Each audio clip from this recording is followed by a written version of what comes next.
Welcome to कैमडेज। कैसे हैं आप सब? मेरा नाम है मनीष और आज मैं आप लोगों के लिए एक और वीडियो लेकर के आया हूं और ये वीडियो बहुत ही इंपॉर्टेंट है। हीरो वीदा ने अपना एक नया स्कूटर लॉन्च कर दिया है जिसका नाम है हीरो वीदा V1 प्लस। ये ऑलरेडी मार्केट में हीरो वीदा V1 प्रो के नाम से स्कूटर इसका चल रहा था, जिसमें बहुत सारे चैलेंजेस थे और मैं इसके प्लस पॉइंट्स और नेगेटिव पॉइंट्स सब के बारे में बताऊंगा। पर इससे पहले मैं आपको बता दूं कि नया इसने लॉन्च क्या किया है और इसमें डिफरेंस क्या है। तो अभी जो मैं आपको दिखा रहा हूँ वो हीरो वीदा V1 प्रो स्कूटर है और प्रो में और प्लस में क्या डिफरेंस है। तो प्लस जो मार्केट में लॉन्च हुआ है इसका जो मैक्सिमम MRP प्राइस है वो है 1,45,000 और हीरो वीदा V1 का प्राइस लग 1,59,000 के आसपास, मतलब 59,000 का रखा गया है। सब्सिडी वगैरह बाकी चीज़ें अलग अलग हैं। सबसे पहला पॉइंट आता है कि भैया इसका बैटरी क्या है। तो the battery is 3.44 kilowatt hour. इतनी बैटरी कैपेसिटी इसकी कम है, जबकि हीरो वीदा V1 प्रो में जो बैटरी आती है वो है 3.94 किलोवाट एच। इसमें रेंज की अगर बात करते हैं तो कंपनी जो IDC क्लेम करती है 143 किलोमीटर, उसमें 22 किलोमीटर लेस है। इसका मतलब है कि ये स्कूटर अगर एक ठीक ठाक आदमी चलाए तो मैक्सिमम से मैक्सिमम मान के चलिए 85 किलोमीटर के आसपास तक जाएगी। और अगर आप इसको 40 के स्पीड में चलाते हैं तब ये स्कूटर लगभग आपकी 95 किलोमीटर तक जाएगी। इससे ज़्यादा ये नहीं जाएगी, मैक्सिमम मान लीजिए।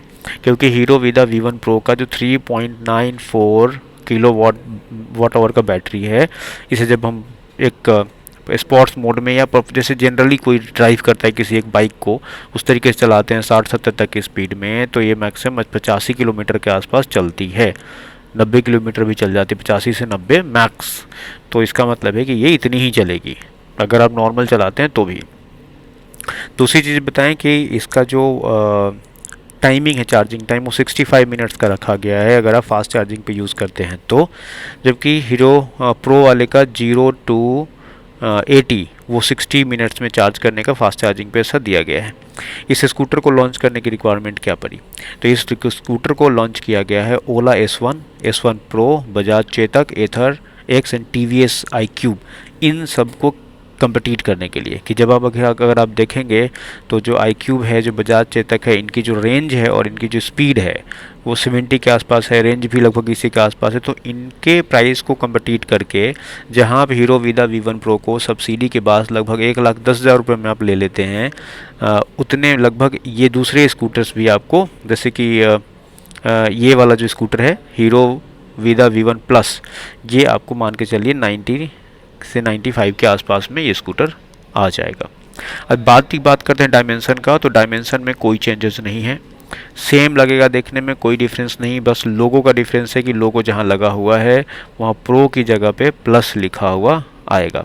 अब भैया स्कूटर तो लॉन्च कर दिया इन्होंने, लेकिन अब बात करते हैं इनके सर्विस की। भले हीरो वीदा V1 ने हीरो ने बेसिकली इसे रखा है प्रीमियम कैटेगरी में जो हार्ले वार्ले का जो प्रीमियम वाला सेगमेंट है उस सेगमेंट में इसे रखा गया है, पर मैं सच बताऊं वैसी इनकी सर्विस नहीं है। अगर आप सर्विस सेंटर में जाते हैं तो भी आपके पास रिव्यू होगा, सर आपने अच्छा कर दिया क्या, पर नहीं। दूसरी चीज़ ये है कि जो भी चीज़ें इन्होंने फैक्ट्री आउट के बाद, जैसे कि डॉक्यूमेंटेशन में प्रॉब्लम है, एप्लीकेशन ठीक से नहीं चलते हैं, मैप काम नहीं करता है, होम लिंप होम का एरर आता है कि जो बहुत ही रिस्कफुल है और क्रिटिकल है, वो सब कहीं से कोई सॉर्ट आउट नहीं हुआ है कितनी इन्फॉर्मेशन डालने के बाद। मैं आपको ये सच बता रहा हूँ। और दूसरी एक और चीज़ है कि अब जैसे गर्मी आ रही है तो गर्मी में क्या होता है, हाँ ये एक अलग बात है कि गर्मी में जैसे कि ये दिखेगा कि motor temperature is high, motor temperature too high, दो तरीके का ऑप्शन देता है। आप अगर तुरंत एक्सलेटर को रिलीज़ करेंगे तो मुश्किल से 20-30 सेकंड में ठीक हो जाता है, पर आप दोबारा एक्सलेट नहीं कर सकते हाई स्पीड पे, नहीं तो ये एरर देगा। तो ये चलो ये तो सेफ्टी के लिए है, मोटर है हीट हो गया, ये नोटिफिकेशन देता है बहुत जल्दी, कम से कम रास्ते में बंद नहीं होता है, ये एक अच्छी बात है। लेकिन बॉस, जो गाड़ी आप 70 की स्पीड में हाईवे पे चल रहे हो और लिम्प होम का एरर दे करके स्कूटर बंद हो जा रही है, आप कहते हो कि डॉक्यूमेंट्स को आप अपलोड कर लो, पर अपलोड करने का ऑप्शन अनेबल्ड नहीं है। आप ये कहते हो कि आप क्या करो, इसका मैप काम करेगा, फ़ोन आपका कनेक्ट नहीं होता है, आईफोन से चलता नहीं है, एंड्रॉयड का पता नहीं है। सर्विस सेंटर में आप कहते हो कॉल करो, सर्विस सेंटर में कॉल करो, एक टिकट रेज हो जाएगा IVR पे ही उसका, लेकिन कोई क्लोजर नहीं, कोई रिस्पॉन्स नहीं है। मतलब ऑनेस्टली बताऊं 6 महीने मुझे तो कुछ नहीं मिला है। तो आप कैसे एक्सपेक्ट कर सकते हो कि क्या सर्विस है क्या नहीं। इससे बेटर तो अगर आप एथर ले लो, दोनों एक ही है, उनका कम से कम ज़्यादा है जो रेंज है, जो रेडियस है, रेडियस इन द सेंस की सर्विस रेडियस तो ज़्यादा है कंपेरिजन इसके वीडा के कंपेरिजन में। तीसरी बात करते हैं ओला। हाँ, ओला तो थोड़ा सा है, ओला का रोला मतलब ऐसा ही है, पर फिर भी आप देखो कि उनमें ये सब एरर्स तो नहीं आते हैं। अच्छा, तीसरी सबसे, अब तो नेगेटिव वाली बातें हमने कर ली, पर पॉजिटिव बात मैं अगर आपसे करूं तो जितने भी स्कूटर्स हैं, मैंने बाकी स्कूटर्स भी चलाए हैं, performance wise hero Vida V1 is on the top. Ultimate performance में चलती है, ज़बरदस्त ग्रिप के साथ चलती है, बैलेंसी के साथ चलती है। रिमूवेबल बैटरी इसका बहुत इंपॉर्टेंट पार्ट है, कहीं निकालो चार्ज कर लो, सामान रखने के लिए जगह भी बहुत मस्त है, 3-3 लोग बिठा के चलो। ये इन सब पे इसका इम्पैक्ट तो है, मतलब ये प्लस पॉइंट्स मैं आपको बता रहा हूँ। अब आप लोग मुझे बताओ कि आप लोग का क्या एक्सपीरियंस है। हमारे पास बहुत सारे लोगों ने कमेंट डाला कि उनको होमलिम कैरर आता है, सर्विस सेंटर में उनकी गाड़ी रखी हुई है, 3-3 4-4 हफ्ते से कोई रिस्पॉन्स नहीं है। जबकि वहीं पे एक मेरे यूज़र ने बताया, कस्टमर मतलब मेरे सब्सक्राइबर ने बताया कि उनके स्कूटर के चार्जर में प्रॉब्लम थी, वो सर्विस सेंटर लेकर के गए, उन्होंने एक स्टैंड बाई चार्जर उन्हें दिया और वो चार्जर रिपेयरिंग के लिए भेज दिया था।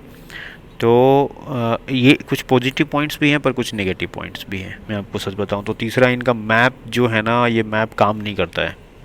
मैप तो बिल्कुल काम नहीं करता। अगर आप ये सोचते हो कि अच्छा इसमें तो जियो फेंसिंग है, इसमें तो स्कूटर को लोकेट कर सकते हैं, आपने कहीं लगाई है स्कूटर चोरी हो जाएगी तो मैं लोकेट कर लूँगा, नहीं भैया, इस पर आप रिले नहीं कर सकते हो। पता चला आप सोच रहे हो कि कहीं स्कूटर कहीं और खड़ी है, दिखा कहीं और रहा है, बेसमेंट वगैरह में रहने पर ये कैच नहीं करता है। तो इन सब चीज़ों का ध्यान रखो, ठीक है। बाकी अगर बात करते हैं स्टार्ट वगैरह होने में कभी आज तक कुछ प्रॉब्लम नहीं आई। क्रूज़ कंट्रोल बहुत मस्त फीचर है, थैंक यू जो पहले वीडियो में लोगों ने बताया इसको क्रूज़ कंट्रोल कहते हैं, उसके लिए बहुत अच्छा फीचर है, बहुत बढ़िया काम करता है। परफॉर्मेंस इसकी ज़बरदस्त है, इसमें कोई डाउट नहीं है, ज़बरदस्त चलती है। रेंज भी लगभग उतनी देती है जितनी ये कहती है, इसमें भी उतना वो चलाने के ऊपर डिपेंड करता है। इसको अगर आप ना 25 के स्पीड में चलाओगे तो ये लगता है कि ये 150 किलोमीटर भी चली जाएगी, मतलब मैं आपको सच बता रहा हूँ, बहुत कम बैटरी कंज्यूम करता है। जब आप वाइट ग्राफ देखते हैं ना, उससे पता चलता है कि ये बैटरी कितनी कंज्यूम कर रही है। अच्छा, इसके अलावा अभी क्या हुआ था कि हमारे किसी यूज़र ने कहा था कि बीप कैसे ऑन करते हैं। एक बहुत टाइम से ये क्वेरी पेंडिंग थी, तो मैं आपको बता दूं कि आप इसके सेटिंग्स को, मतलब डॉक्यूमेंट अपलोड के लिए बताएं, डॉक्यूमेंट अपलोड तो खैर अभी नहीं होता है, उसमें कुछ अपडेशन का इशू है, अपडेट चल रहा है। पर अगर बात करते हैं बीप ऑन करने की, तो आप स्कूटर को ऑन करिए। स्कूटर को ऑन करने के बाद वहाँ पे एक सेटिंग है, गियर आइकन होता है, और गियर आइकन पे क्लिक करिएगा। क्लिक करने के बाद कनेक्ट पे क्लिक करिएगा और सबसे ऊपर ही आपको एक ऑप्शन दिखेगा बीप अनेबल और डिसेबल करने का, जहाँ से आप बीप को अनेबल और डिसेबल कर सकते हैं। बीप मतलब कि जो स्कूटर ऑन करते हैं टू टू की आवाज़ आती है, या कोई अगर आपके स्कूटर को छेड़छाड़ रहा है उसमें टू टू की आवाज़ आती है, वो सब। तो ये सारी चीज़ें नहीं है। बाकी ये सब कुछ फंक्शंस मैं आपको दिखा रहा हूँ, पहले ही बता चुका हूँ। इसमें इंजन किल करने का ऑप्शन है, आप ये किल कर सकते हैं। रेड लाइट वगैरह पे खड़े हैं तो बंद हो जाएगी। SOS का ऑप्शन है, उसको दबाएंगे तो SOS पे जा सकते हैं। बगल में नेविगेशन का ऑप्शन है। ये है क्रूज़ कंट्रोल है पार्किंग वगैरह के लिए, जब आपको पार्क करना हो तो उसको पार्क मोड पे डाल के पीछे घुमाएंगे तो गाड़ी पीछे चली जाएगी। बाकी ऐसे सेटिंग में जाना है, सेटिंग में जाने के बाद ऊपर है, यहाँ से वाईफाई वगैरह का ऑप्शन कनेक्ट में है, आप अनेबल डिसेबल कर सकते हैं। माई स्कूटर के अंदर डॉक्यूमेंट्स के कुछ फीचर्स हैं, काम नहीं करते। माई स्कूटर के अंदर आपको बीप का ऑप्शन मिलेगा, जहाँ से आप इसको कंट्रोल कर सकते हैं। तो इस वीडियो में इतना ही, आशा करते हैं आपको वीडियो पसंद आए। कुछ क्वेरी हो तो ज़रूर बताएं, मैं उसके ऊपर वीडियो बनाऊँगा। थैंक यू फॉर वॉचिंग, नमस्कार, जय हिंद, जय भारत।